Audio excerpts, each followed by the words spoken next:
head is a man whose wives like to thump his head.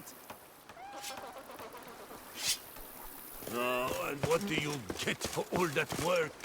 A crook in your back once you're on in years. Welcome home, sir. I am Barnabas Basil Fawlty. By order of the Duchess, I shall serve you as Major Domo of Corfu Bianco. I previously served with distinction at the Nibli family manor and in Nazaire with Admiral Rompali, who, as you are certain to know, is an extraordinary demanding gentleman. Whoa, Barnabas Basil. One thing you ought to know. I'm not your typical landed gentleman. Truth be told, this is the first real property I've ever owned. Oh, in that case, you must leave it all to me. I shall organize, see to everything, and whip the house into order. I dare say this place will soon be the most prosperous vineyard around. Great. Can already see I'm in good hands.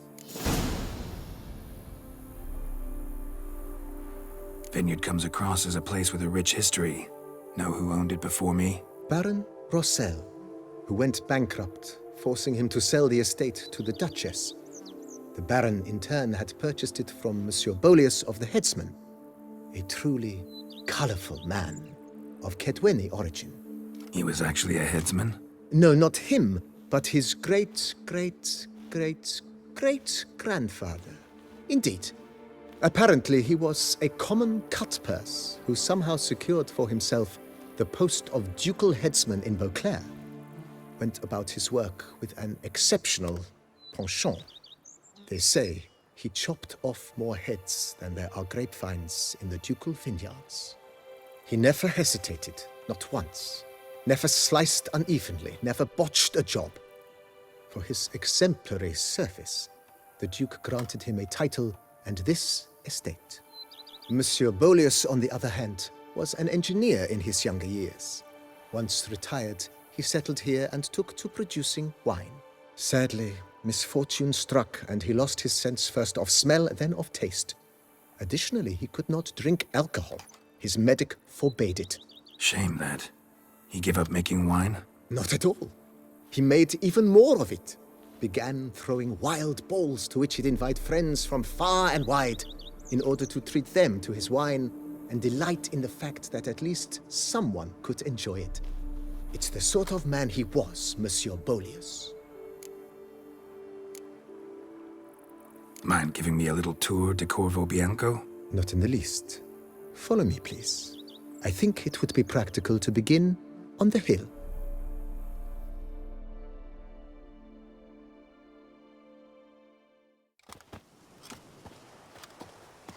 Behold, sir, your estate in all its splendor. Pretty vast. Indeed.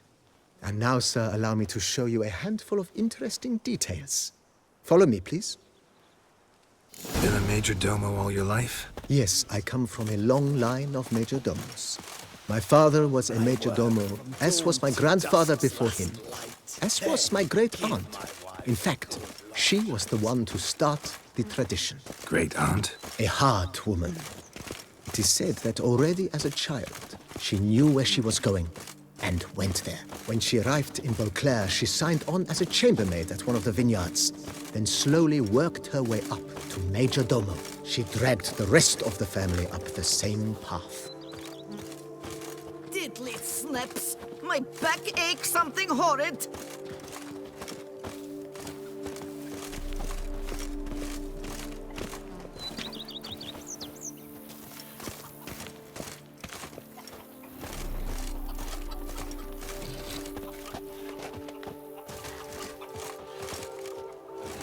The servants' quarters. I occupy the green home. With the Duchess's permission, I have hired a full staff. Their salaries to be paid from the ducal treasure. Nice of her. Not the most sightly part of the estate, I admit. But I think it worthwhile for you as master of the domain to know where the help stays.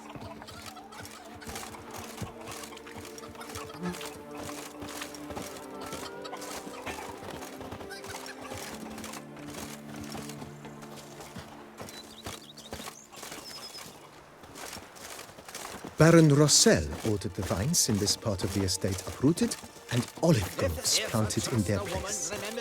They look beautiful, especially come spring. Don't look at all bad now, either. Every single lady keeps a devil somewhere shady.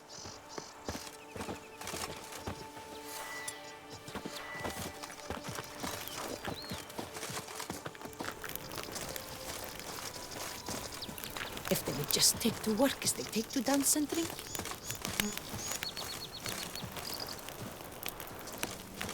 Down below lies your vineyard, where we grow a strain of Carfanere, one of the world's oldest. Aged in oak barrels, it provides for an exquisite wine with distinct blackberry, wild cherry, plum, and cinnamon notes. Marvelous. Have to try it one of these days. There's such a racket in the cemetery at night that no one gets a week of sleep. Nor do they know what's making all the noise. Oh, well. My stomach growls like an angry wolf. If they would just take to work as they take to dance and drink. Nice well. Picturesque. Yes, though it ran dry long ago. During the raucous feasts Master Bolius held, he would order it filled with wine. There's a tale about a guest attending a Bolius ball for the first time and thus unaware of the custom. He had suffered great heartbreak and had decided to end his life by jumping into the well. The festivities were coming to a close, and the well was nearly empty when the suicidal guest finally jumped. Instead of killing himself, he merely broke his legs. To numb the pain, he drank the wine. Drank himself to death? Not at all. When found the next day, he had concluded he'd witnessed twin miracles. The water had been changed into wine, and he had survived. He retired to a monastery in the Dragon Mountains and began preaching the wisdoms of Lebioda.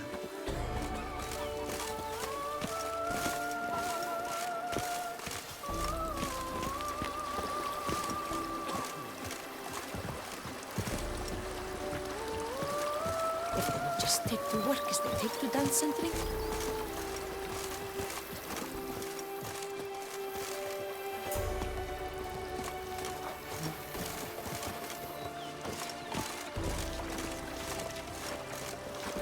Monsieur Bolius' wife Nina kept a garden.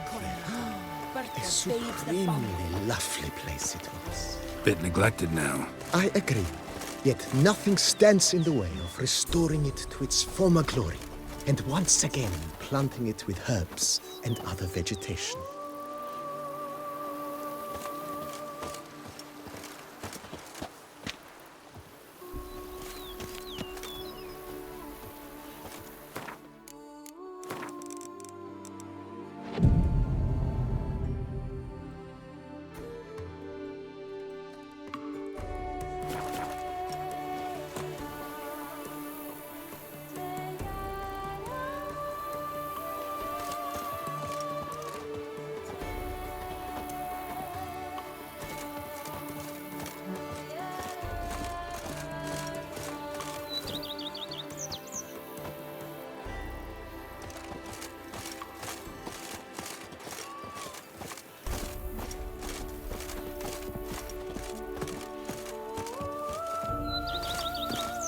Madame Nina planted diminutive, delicate flowers and herbs here.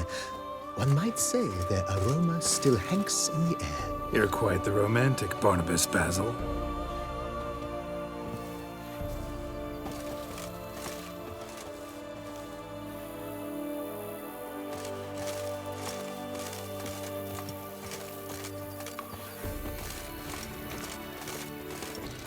If my lips don't stink of wine, my wife won't know they're mine!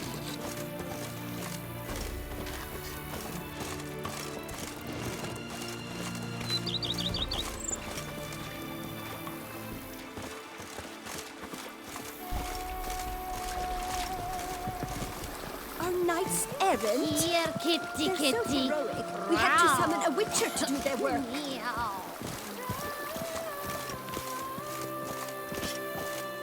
Als raad rather be an eagle than a quail. Yes, I should, if I only could. This served as an additional wine cellar in years of plentiful harvests. Bit of work and it'll make a fine stable for Roach.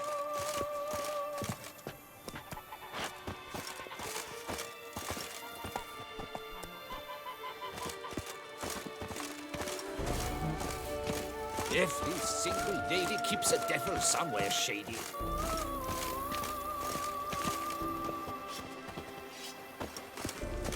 The cellars, voila.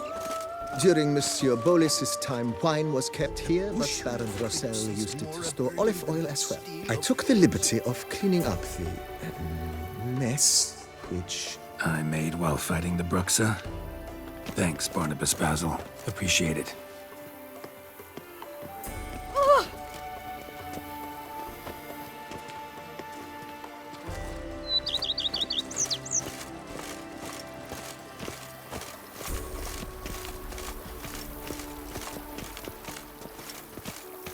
As you can see, the facade is, how to put it, slightly stained. But one cannot deny it, a certain subtle southern charm. True, though it could use a bit of subtle paint.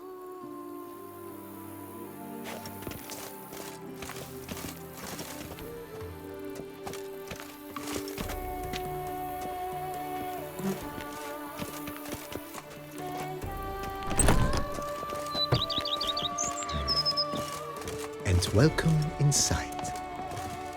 On the left is the master bedroom. On the right, the dining hall and kitchen. Upstairs, you shall find the guest room, currently used for storage. Not a bad idea. At the moment, the house is only minimally furnished. Yet I believe we will, together, devise some innovative arrangements. A few paintings, for instance, would breathe new life into the abode immediately. With that, sir, you've seen the full lay of the land. Corfo Bianco is a beautiful estate. But one must admit, time has taken its toll. If, forgive me for being forward, but if you were to choose to invest a small sum towards its beautification, consider me at your service on the matter. Think I'll take you up on that. Be sure to come and see you if I decide to do any remodeling. Thanks. Gotta get back to my business now. See you soon.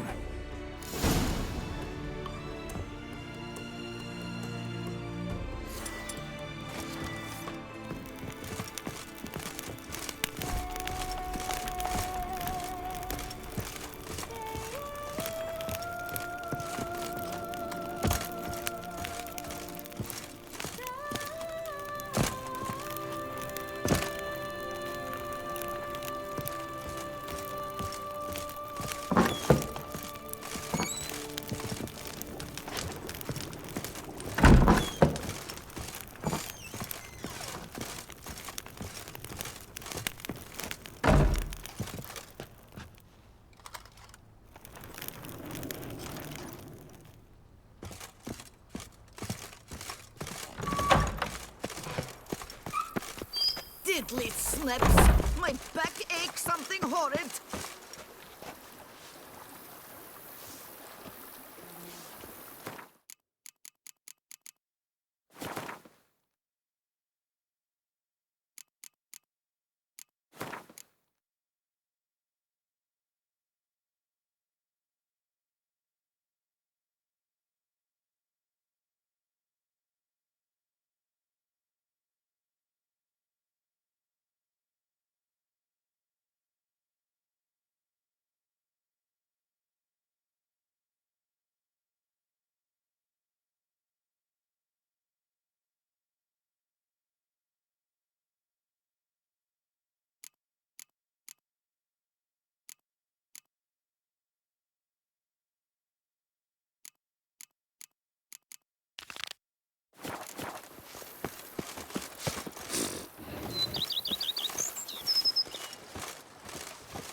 Actually, my camel leg aches something fierce.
Rossi, you're all right.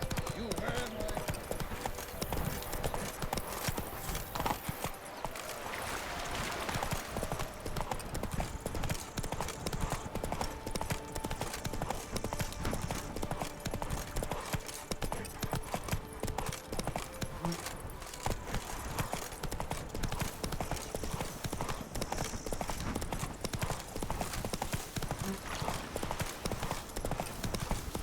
You'll frighten me, kiddies. Hey! Slow now. Oh, it's my Mountains out of bum. mould. Lads, I find your concern touching, I do. Yet I've long awaited this day. So, you must forgive me, but I shall go through with it as planned. Ah! It seems my guide has arrived. Greetings. Greetings to you, White Wolf. I presume you saw my notice? Foolish question. You're here, thus you must have seen it. Forgive me, I should introduce myself. Count Belladal, a great admirer of your deeds. Thanks. Not something we Witchers hear often. But Count, sir, do you mean to go off with just this Witcher? A right hardy fellow he is, no ponce, I'm sure. But your expedition's too risky on the whole. And not taking us with you's, pardon my saying it, right daft. You exaggerate, Vilmar. I believe I can manage to survive half a day without someone there to wipe me arse in my stead. My guards lament, Witcher, but you must forgive them. Now, to get down to brass tacks, as you've no doubt gleaned from the notice, I've a rather extraordinary proposition for you. I'm a lover, Witcher, of nature. A devotee of the wild. And Toussaint is home to several species not encountered elsewhere. I'd like you to accompany me on an expedition whose aim is to preserve them. Yes. Naturally, you'll protect me should the need arise. My ever-vigilant guards, see, will report any reckless behaviour to my wife if I get so much as a scratch. And then woe will be me.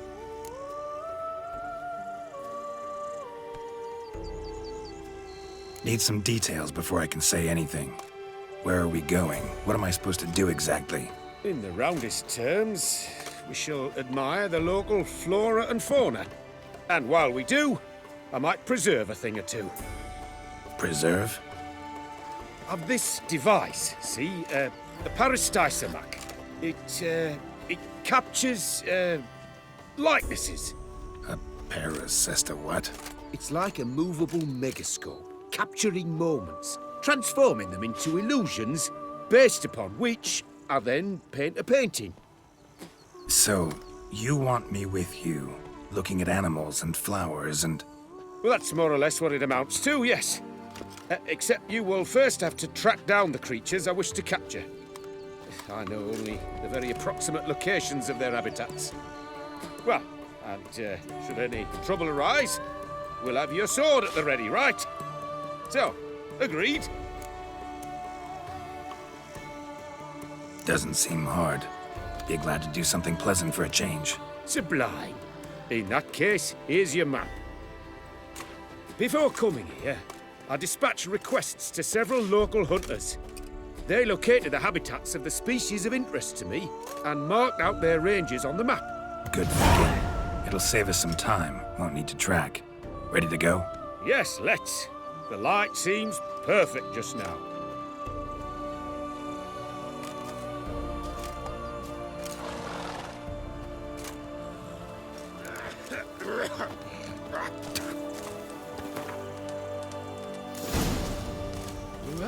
Seems I got the map, so I'll lead. Wouldn't rather be out here with those guards of yours? You jest. It's deliverance to emerge from under their wings, believe me.